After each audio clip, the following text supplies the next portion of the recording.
Hi, everybody. Welcome to your final session of the day. We're the session that stands between you and more food.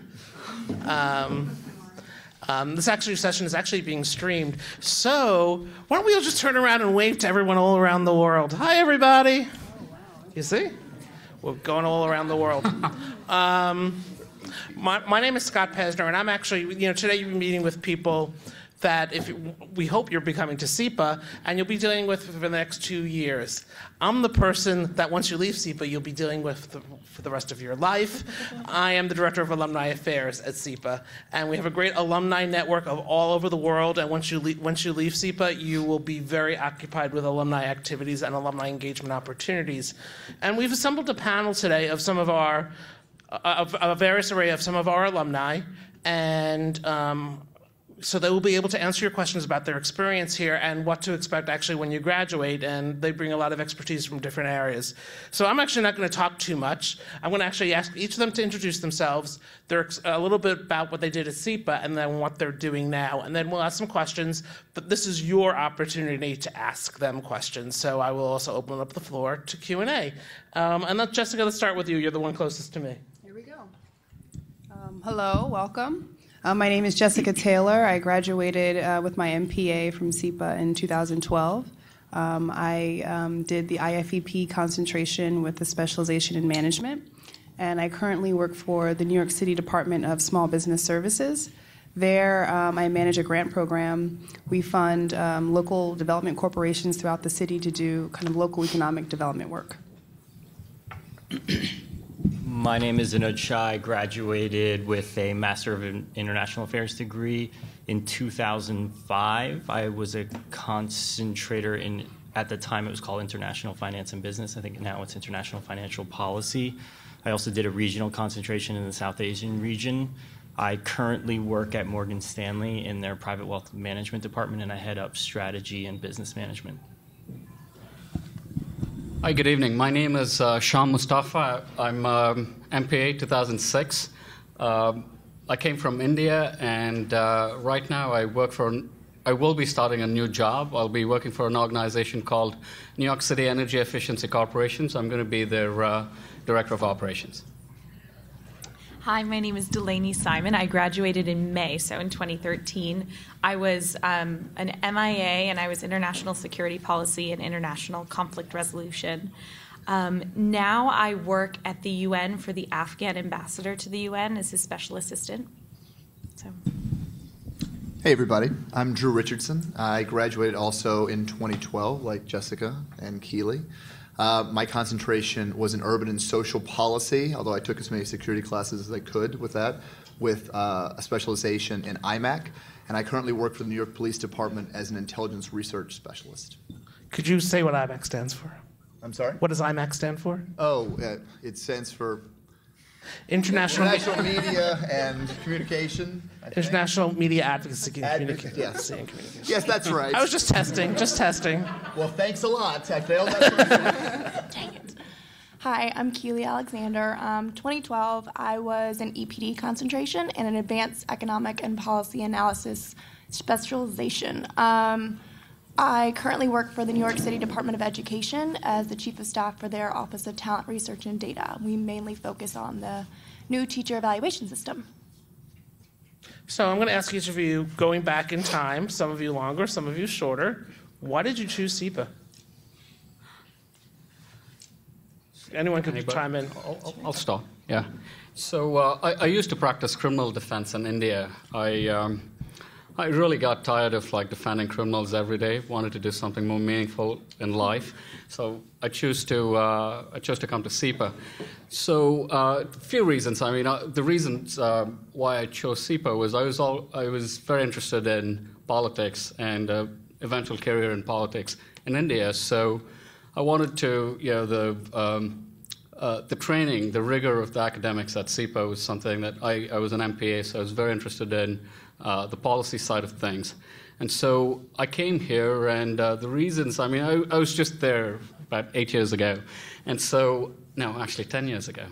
I graduated in 2006. So the things that I looked at, what really, the selling points of SIPA was, the faculty, number one. the opportunity to take classes from folks like Stiglitz, Bhagwati, Jeffrey Sachs, and that was very appealing to me. That was I did end up taking a lot of classes with them, and so that totally was absolutely well worth it. The second reason was the alumni network. I actually had spoken to, I had some friends who went to SIPA, and I'd spoken to a lot of alumni, and so they were very friendly, very approachable.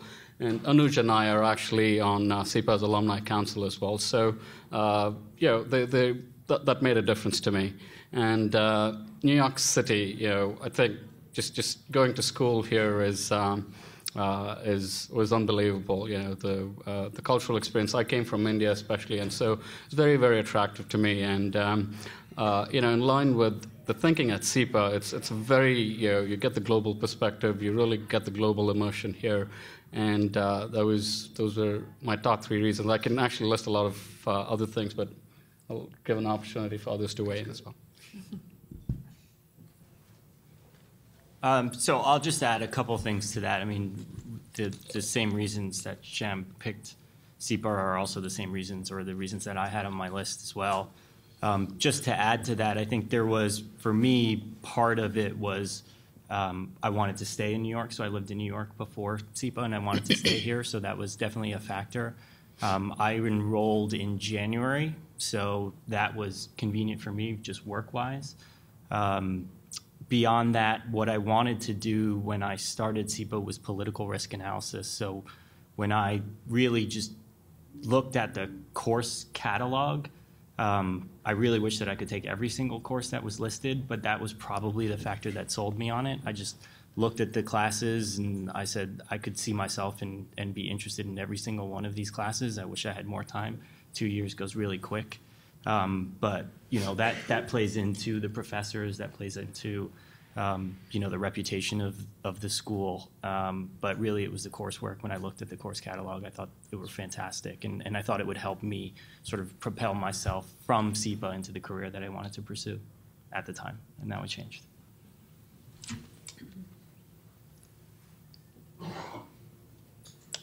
I came straight from Barnard. I did the 5-year program, so I just picked SIPA by default, but I'm glad that I did, and I'll tell you more about that later.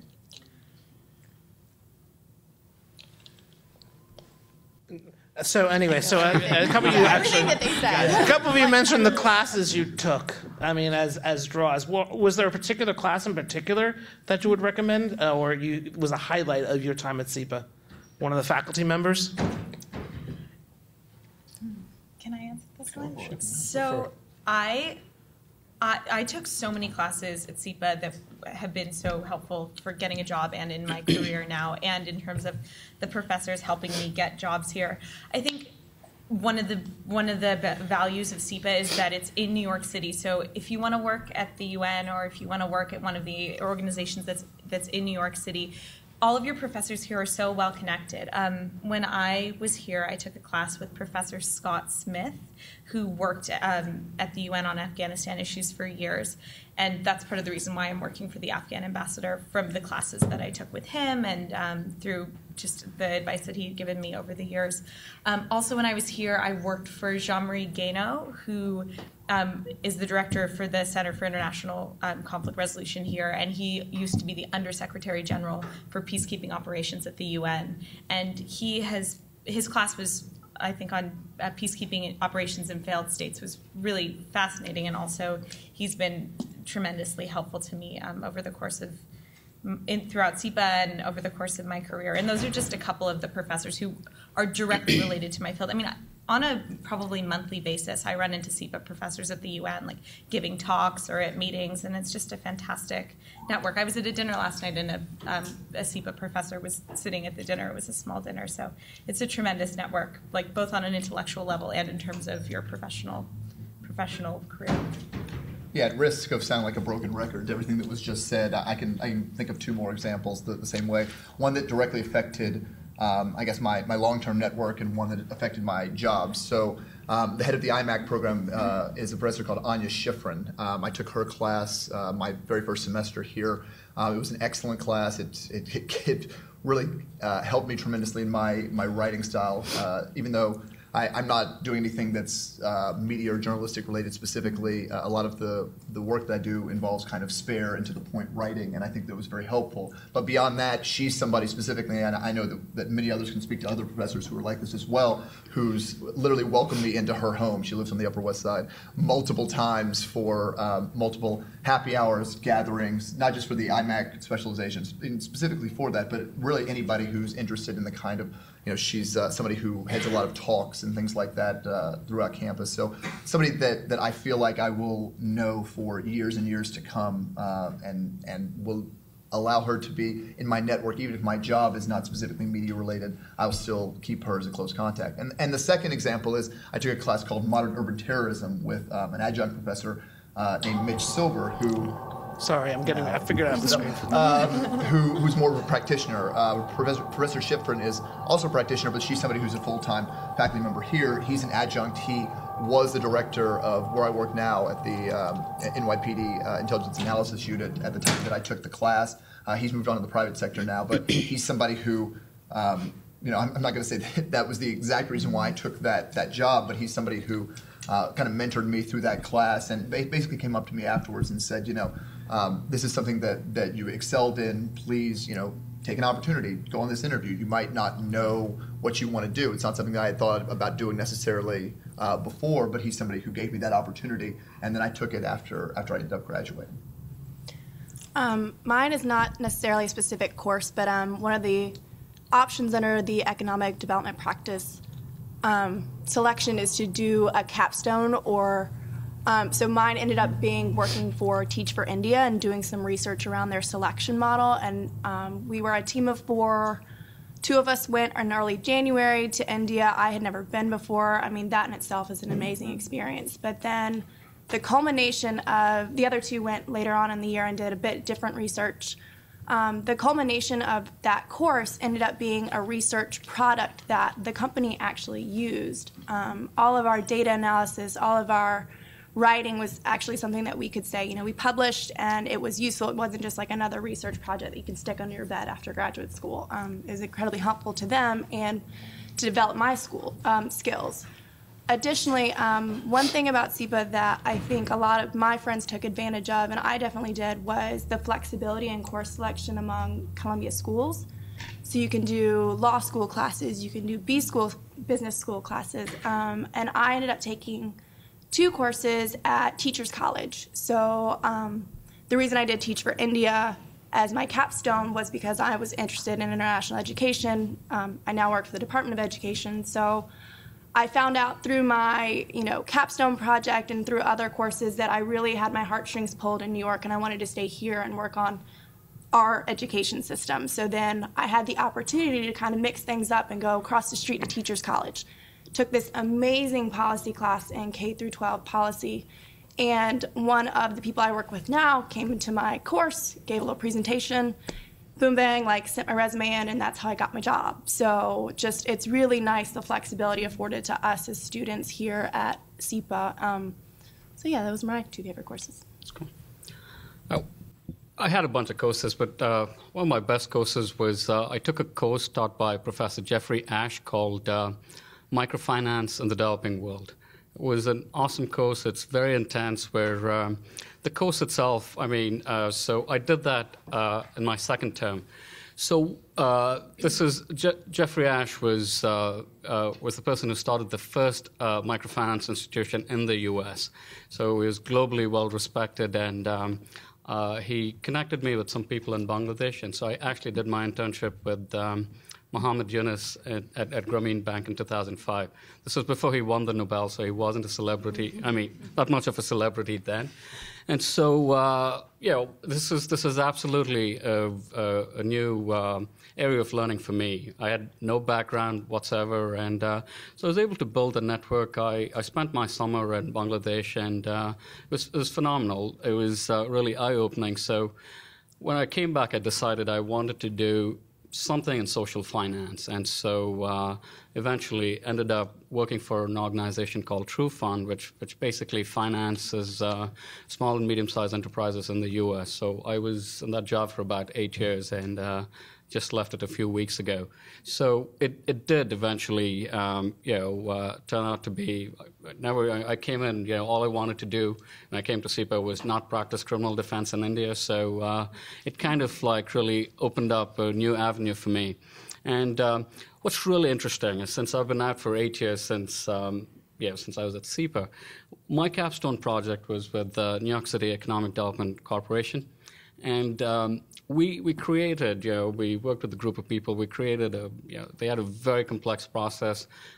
We created a project management process map for them, really breaking down every step of how they manage their public-private partnership projects. It was about 150 steps, 6 phases, and very, very complicated stuff. I finished that, threw it away, and about 7 years later, I found a use for that project. And so in the long run, a lot of things that you do will actually come in handy. And so yeah, experience. Yeah, I'll just real quick add to that. So obviously, I mean, some of the top minds in their professions are here. And with my South Asian concentration, I took classes with Bhagwati and Panagarya, which they're brilliant, absolutely brilliant, both of them, and they're still teaching here. Also, with my international financial business concentration, I took 2 courses with Professor Rob, who I think, Sham, you know too, and I believe he's still here. And he's, again, he's a little quirky, but he's one of the most brilliant minds you'll ever encounter. And it's just a really great guy and a great sense of humor. So it was a fun class. And then one of the most unique classes I took was taught by the former ambassador to India. He was also the ambassador to Egypt and also, I believe, France. His name was Frank Wisner. Really small, intimate class, probably 9 of us total. He really just treated us like family. His sister was the host of a restaurant that was a couple blocks away, and he took us out a couple different times, and she was there and treated us really great. And then he hosted us at his home, and one of the most well-connected guys probably in the world. So, just to leverage that network was fantastic, but also to build a personal relationship was really great. So I think that is, some of the unique opportunities that SIPA affords you, and it's because it's New York. There's people here from all across the disciplines, and it's the center of business and arts and culture and diplomacy. So there's a lot of people around, which SIPA definitely leverages. Yeah, and I would just add, I think for me, I really, really appreciated the rigor of the courses I took at SIPA. In undergrad, I studied foreign affairs and Spanish, and kind of came here wanting to get a little bit deeper into kind of economics and kind of the numbers, whatever that kind of meant for me. And so I really challenged myself in that way, and was just really, I think, enlightened by the courses I took and the way that the material was taught, specifically thinking about the micro and macroeconomics courses taught by Valenti and Bubula. I challenged myself with the IFEP concentration and learned a lot there. I took one of my favorite classes was corporate finance. I can't believe I'm saying that, but just the way the material is taught, and I do believe that the professors are accessible in their office hours. So I just felt like I came away from SIPA just with a greater ability to kind of just dissect kind of large swaths of information and be able to kind of spit it out in kind of concrete kind of touch points for the people to digest. And I think that's been a really important skill that I've been able to use in current work and hopefully in the future. So. Okay, these people, we're looking at them. They look very intelligent, and I'm sure they have a decision to make, and I'm sure there are other schools that they're thinking about as well, and that's great. We understand that.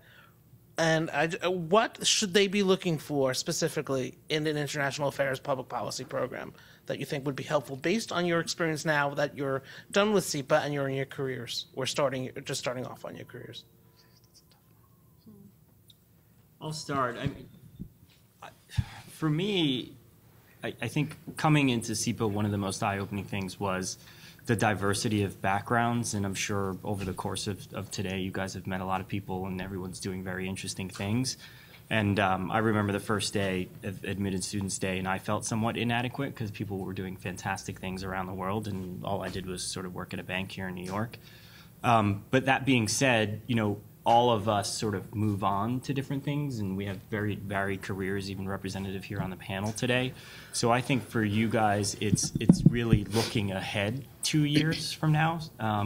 Really what you're trying to do while you're here is eventually get a job, right? So hopefully you can position yourself if you're doing something that's somewhat different in your careers and trying to make a career change. Does SIPA afford you that, right? Can you take the coursework? Can you get the internships? Can you eventually get the job that you want if that's 2 years from now? And I think that the nice part about SIPA is that there are so many people that are doing so many different things all around the world that I think that stands out. Whereas some of our schools that we compete with, I think it's a little bit more concentrated. There are pros and cons to that, but I think that's something that is important and definitely an advantage for SIPA. I'll just add a few points to that. The value of the degree really will come from the network that you build while you're at school. Your alums, the people with you, people behind you. I mean, I got my job through my alumni network. People, when I came to the U.S., I actually did not have a network here. I did not know anybody here. So it's the true value, right? And I can talk from a couple of different perspectives as well. So I've done this panel for a bunch of years right now. So I've actually, SIPA's alumni network is very, very supportive. I think even the other professional schools at Columbia look at the model that we've built, and this is a phenomenally well-connected, supportive network. Right in this room, like about 5-6 years ago, when I spoke on this panel, I met a few people, and I eventually ended up recruiting them when they graduated out of school. So this is a very helpful, supportive network, and I will pay attention to that. You need a broad network. I believe SIPA has got about 17,000 alumni now, and most of them are actually concentrated in New York and D.C. And so I look into the strength of the alumni network, strength of the brand. These things absolutely matter. I used to run the HR at my former firm, and so typically the attention that's given to a resume is, I don't look at it for more than 15 seconds. So you want to hit the right notes in your resume, and so if it's a known, trusted brand, everybody goes with that. So brands do matter. And I think, I'm sure a lot of you will have other questions, so I'll save my comments for now. But then those are the few things that I would look at if I were in your position.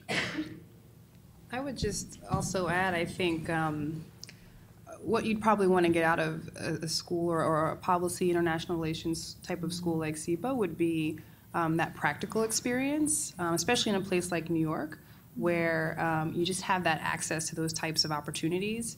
And I think SIPA is the perfect nexus of being able to, get so if you find yourself interested in a particular topic, you can kind of get that internship. You can talk to experts in the field. You can do anything with respect to that particular topic here in New York City. And I think SIPA helps to kind of bring all of that together, including the alumni network, right? So it's really kind of this special nexus on a wide array of topics and issues. And I think kind of being here and being in New York allows you to really capitalize on that with kind of whatever you may be interested in. And mind you, I don't think you necessarily have to come in. I think you do have to come in with a specific interest, but I think being at SIPA allows you to be flexible. So it allows you to discover something new and then to kind of explore that in depth. And again, talk to those experts in the field. So very dynamic place. Just quickly on that last point, I felt that SIPA really focused me in terms of what I wanted to do. I had this broad idea that I wanted to do conflict resolution, didn't really exactly know what it meant.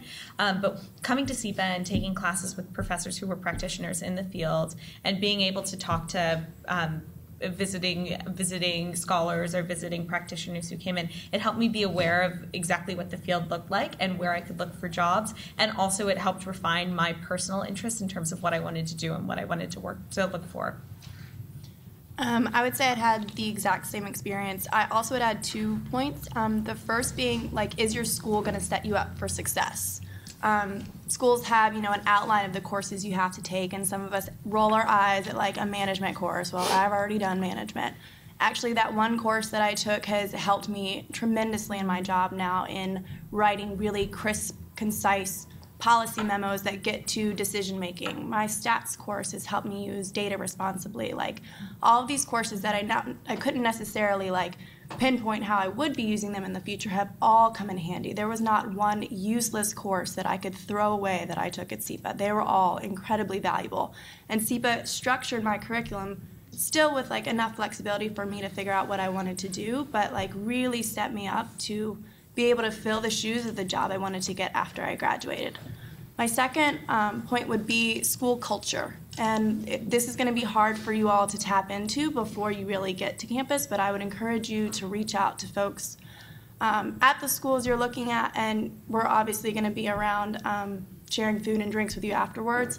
SIPA has an amazing, at least I experienced an amazing culture. Like I have a group of friends, just friends, like an informal network that I said, I want a job at the NYPD. I feel like Drew would bend over backwards to try and help me. Like there's an incredible fun culture. Like you build friendships and you build bonds over things like doing problem sets, but also doing fun extracurricular activities like being involved in student government or being in the Women in Leadership Club. Like there are all sorts of outside activities that you can plug into, and it is what you make it. So I plugged and plugged and plugged as much as I could in all of these different activities and just built in a tremendous network of friends, but also like people who can help me in my future. So I would say try to reach out to as many people as possible to really get a pulse on what you're walking into. And I just want to touch on it's 18,000 alumni in 156 countries. So that's we've gone up 1,000 since. And actually, what Keely said actually leads me into my next question before I open it up to the floor and have you be able to talk to the panel. We've talked about the academics. Tell me about some of your experience outside of the classroom, how that made your SIPA experience special. Keely. Drew and I were fighting over who would answer first. Drew and I both did very similar things. We both participated in student government, so I was vice president of student government. I also participated in Follies. There's a poster on the 4th floor about that.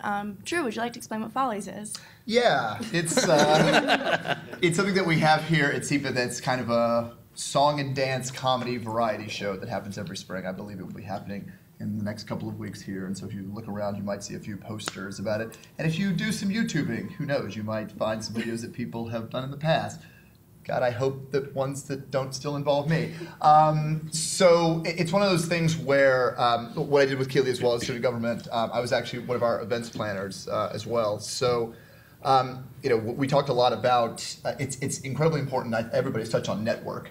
Part of a network is not just networking to say, okay, how am I going to get that next job? I mean, that's very important, but networking through having a couple of beers and kind of trading stories of where you've been and what fun times that you've had, both in different areas all around the world, previous jobs you've had, and what you did here. I mean, if you go up to somebody who's an alum and said, I went to this LASA event, let's say, in the spring sometime, or you said I was in a video for Follies, chances are if you've talked to an alum maybe 10 years ago, they're going to say, oh, I remember those LASA parties, or I remember that Follies night. That was one of the best times I had in my entire 2 years here. Now, that's not to say that that's more important than the academics, it's certainly not, but it's something that you're going to take away and ultimately is going to stick with you and imprint both the school and your entire network on you, really for the rest of your professional career.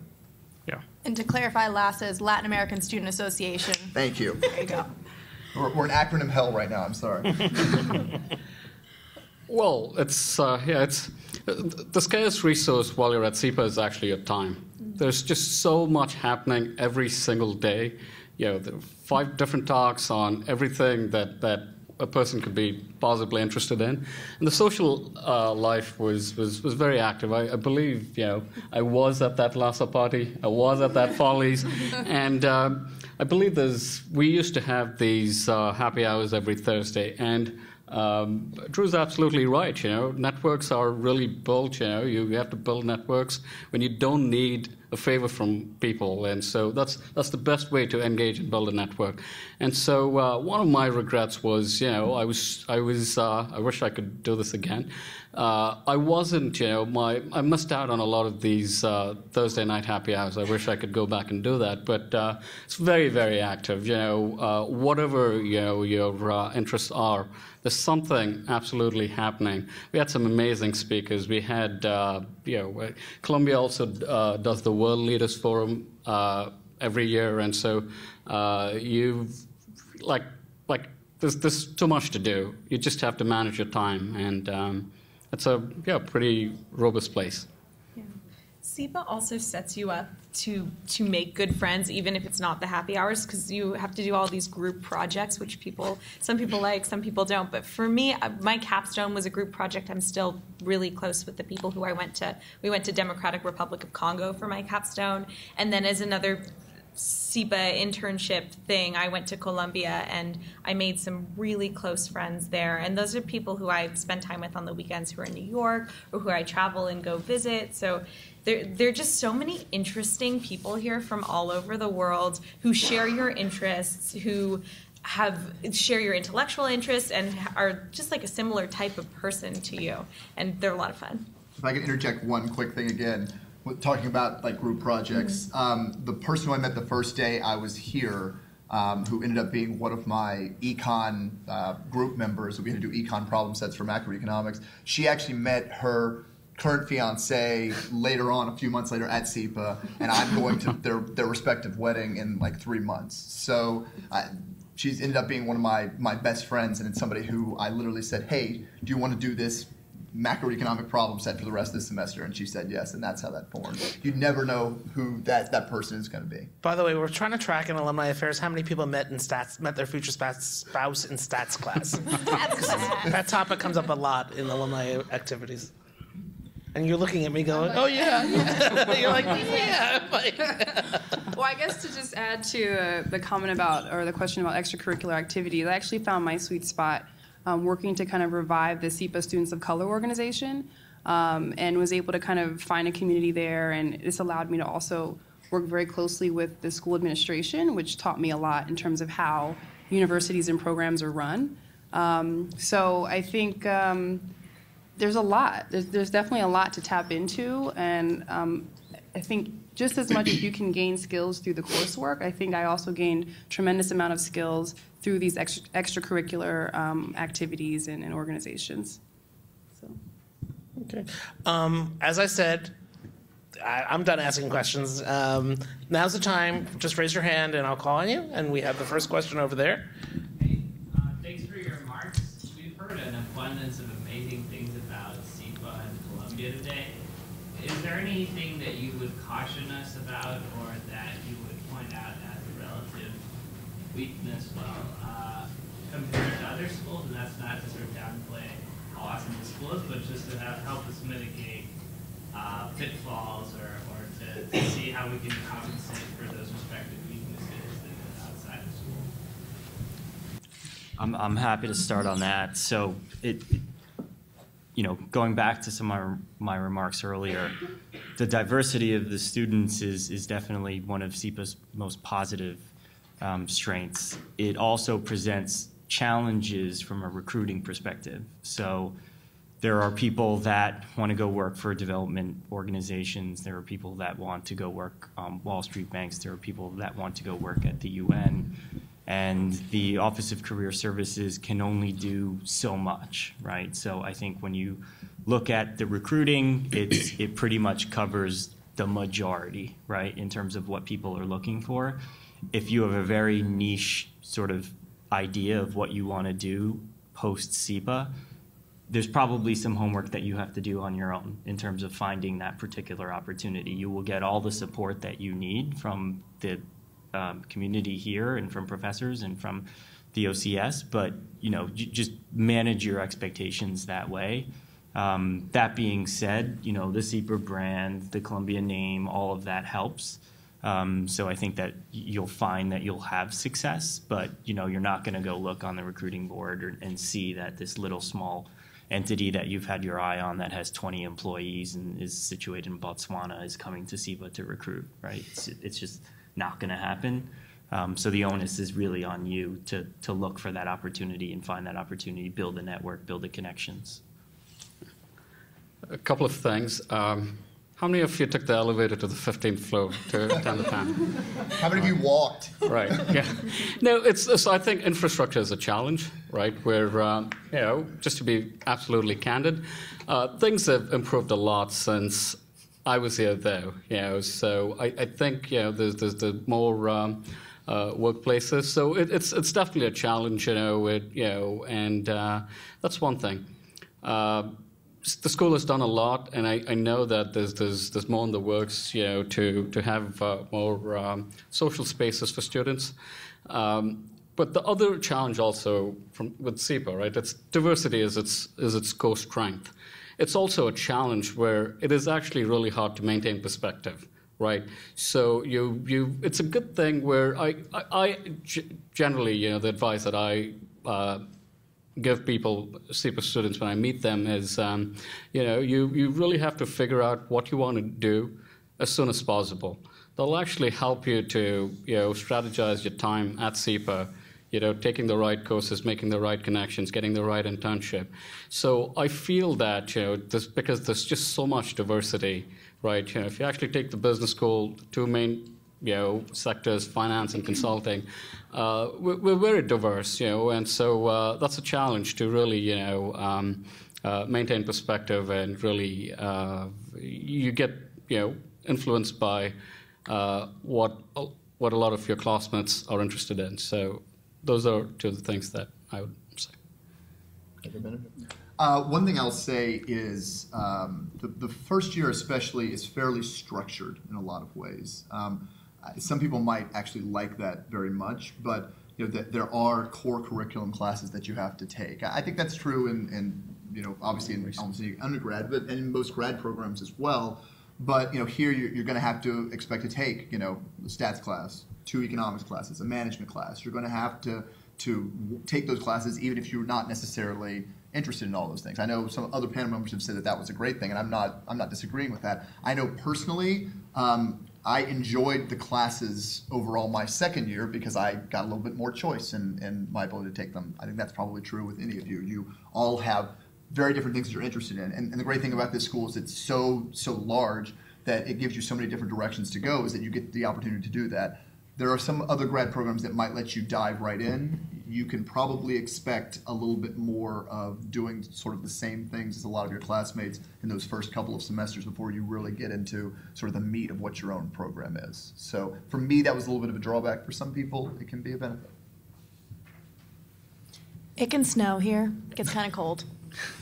Looking at grad programs in Florida. After this past winter, yes. Yes. Another question? I saw a few hands right here. Debt. So all of you, except I think you work in public sector or organizations that do good in the world, if you will. Not saying that Take this. bankers don't. It's fine. I get it. And don't necessarily disagree. Wow. What are ways that you dealt with the debt? It's a lot of money. There's a range of salaries that all of you are on the panel. And obviously a lot of us are probably questioning the value of the degree because of the debt, right? I mean, it's between $120,000 to $140,000, so it's a lot of money. How did you deal with it? What are the experiences that your peers did, other than fellowships or rich parents or something like that? Right. And what are the other ways that they deal with that? Sure. You guys are still alive. Okay. All We right. haven't faked our own debt. Yeah. This is usually one of the first questions that come up, so I'm surprised that this is the second or the third one. So let me put it this way, right? So so I'm a big believer in education. I'm sure all of us are, right? You have to look at this as an investment, not debt. That's the first lesson. I'll tell you about how you approach it, right? One of the things that I believe, when you guys graduate, right, I think planning goes a long way in managing your student loan, right? For instance, when you graduate, you need to know what's the bare minimum, right? You obviously have your lifestyle choices, right? That's a big variable, but you know what your fixed costs are going to be. Your rent, your student loan. I think it is absolutely important to start that planning early, right? So you should be, depending, because student loan again is a variable, right? Not everyone is going to take the full amount. There's going to be a range there as well. So you want to plan for it. You absolutely need to know what's the minimum that you need to make, and really go for those kind of sectors that's going to compensate you adequately. Right. Having said that, there are a couple of things that you can actually do. Right. Your academic performance in the first year is absolutely important. Right. They'll actually help you. I mean, SIPA. I'll tell you, this is like so much better now than it used to be. Where there are scholarships. Right. The TA. If you become a TA for a core course, you get tuition credits. You also get a salary and stipend. I believe, again, this might be old data, but in the second year, about 60% of the student body gets some sort of financial support. So, it is, again, like, has the degree enhanced our earning potential? Absolutely. I can talk from experience. And one of the big benefits of a SIPA degree is the flexibility it'll actually give you. I mean, I've worked in nonprofit sector, I've worked in public sector, I've worked in private sector. It just gives you the flexibility to move back and forth. I can tell you that, that's obviously, it's a whole range of factors play into it, right? Your network, the people that you're connected with, the type of job you do, all these things. I mean, I've been paying back my student loan. I've never had difficulty doing that. So it really comes down to choices, right? It's manageable, it's doable. It just requires planning and effort, right? So, did I answer your question? Yeah. All right, okay. I'll just add a couple of things to that. So, Shem mentioned that your first year, your grades are important. They absolutely are. I'd also add to that, if you're interested in a TA-ship or a particular class, express that to the professor, right? Go to him or her and let him know that, or she know that you're interested, you'd like to do that. Because if they know that you're interested and you have the good grades and you've performed well in their class, then they'll think of you, right? So that's important. The other thing that I will mention, and I mentioned this, I sat on this panel for the last few years, and I don't think people like when I say this, but I graduated in 3 semesters, so it's doable. It's easily doable in my opinion, and it saves obviously 25% of the cost. So it was enormously helpful for me, and because I started in January, I finished in the summer of the following year. It presents some challenges, if you actually do try to pursue that path in terms of recruitment. So you're kind of off schedule. So keep that in mind. Pros and cons to it. Obviously, the pro is the money that you save, but that might mean that you have more to do on your own in terms of recruiting. But it's absolutely doable. I think it's 54 credits to graduate. That's 18 credits a semester. That's 5 3-credit classes, and there's a ton of 1.5 credit classes that you can piece together.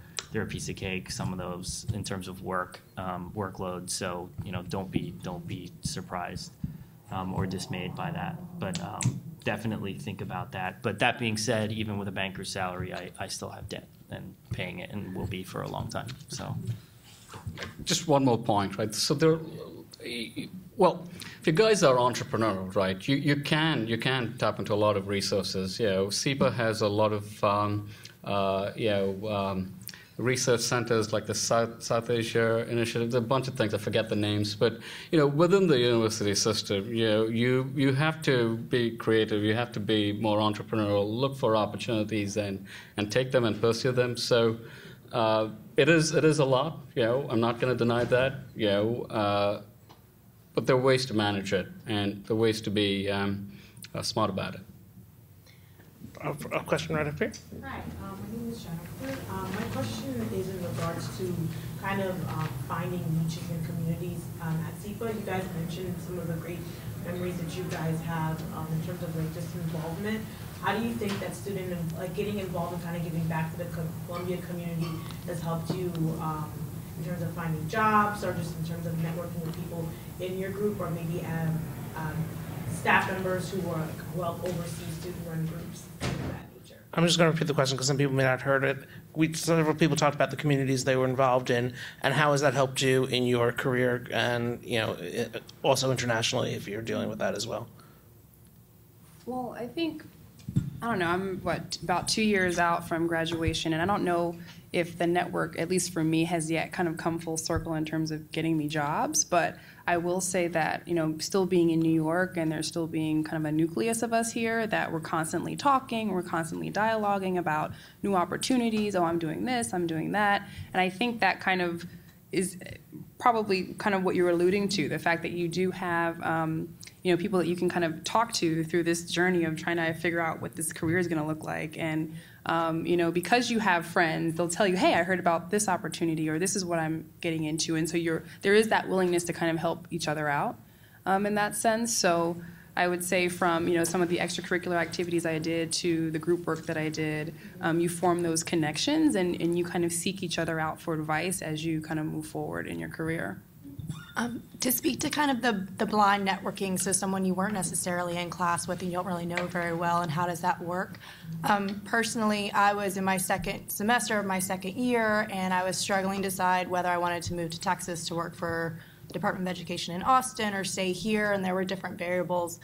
And Office of Career Services connected me to an alumni who had graduated the year before. She got on the phone with me. She talked to me for over an hour and a half about the pros and cons. She followed up with an email. And she wasn't getting paid for it. She was just amazing and offered really valuable guidance.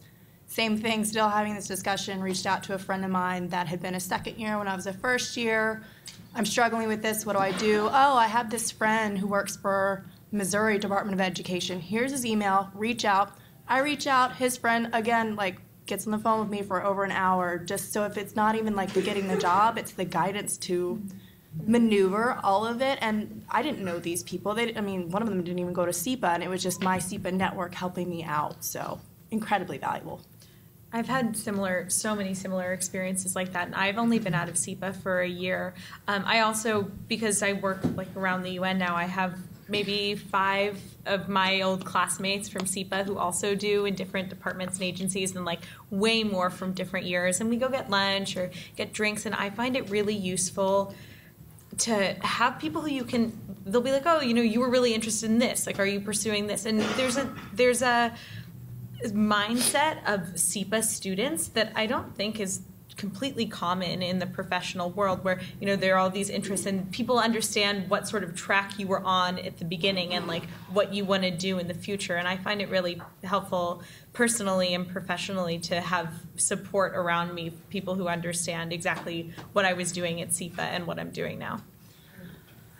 I'll just add one more thing to that. So in terms of networks, it goes beyond your time at school, right? So on Monday, I had coffee with a SIPA alum, a girl that I met through involvement post-SIPA with the SIPA Finance Club, which is a club that is here at SIPA, and they formed an advisory board, and we were on the advisory board at the same time. And she's looking for a job now, and sort of reached out and is looking to do something similar to the work that I'm doing.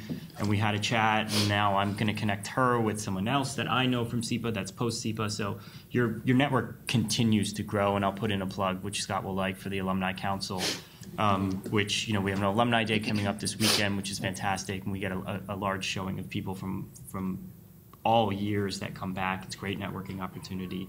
But to echo the point of what everyone is saying, it's a fantastic network. No matter where you meet a SIPA alum from anywhere in the world, you know that you have a certain commonality beyond just the school. It's your outlook, it's your perspective, it's the types of things that you're interested in.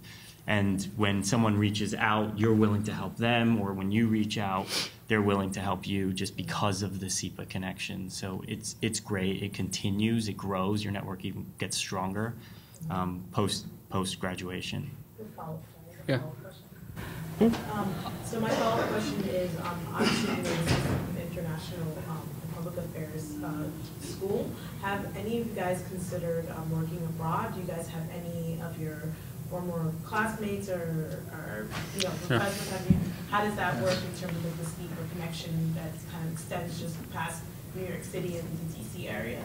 There have been a lot of people, this hasn't happened to me personally, but I have a lot of friends who basically have been in the most far-flung areas of the world, who have sat down in a bar in Botswana, let's say, and somebody else who's walked in has sat down right beside them, and they've ended up being both SIPA alums. I think that's something that happens incredibly frequently.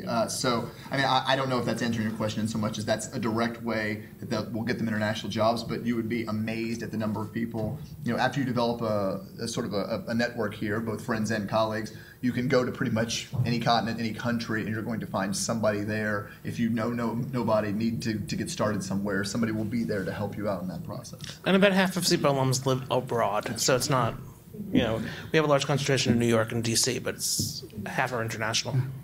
I have a couple of thoughts. I'll answer your first question first then. So in terms of, your network gives access, right? So I'll actually bet all of you, anybody, just go and look at any New York City agency, state agency, or nonprofit sector. You will actually find SIPA alums from at the mid managers as well as senior leadership positions. To the top, the mayor. To the top, to the mayor.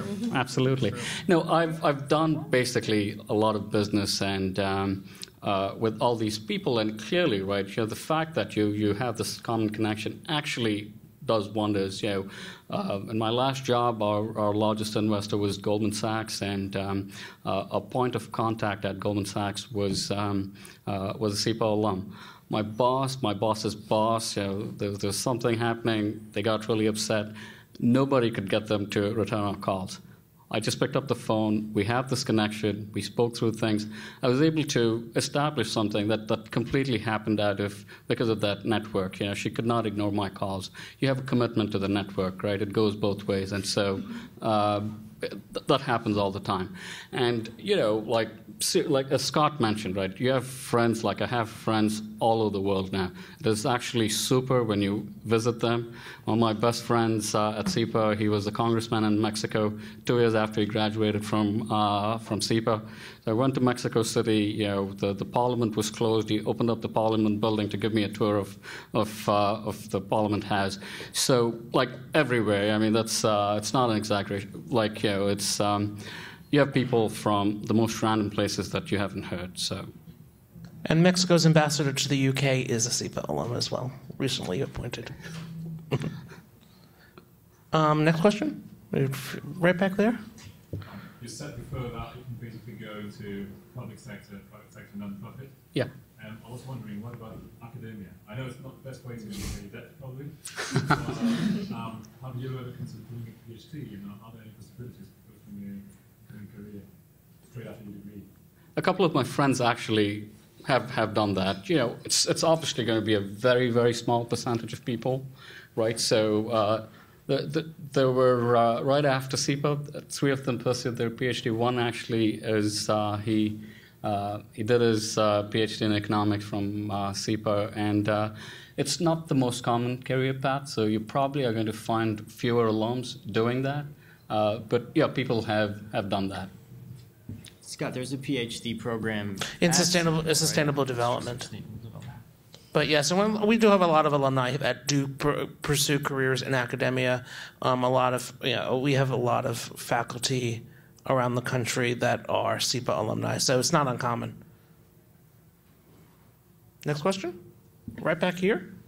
There's a great breadth of interest already represented here, which is great. But assuming you don't already have your dream job, can you speak a little bit about your longer-term career aspirations? How long? That's a good question. Well, it's.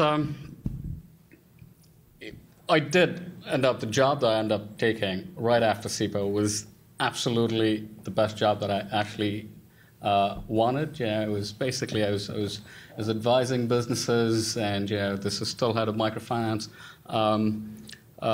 aspect to it.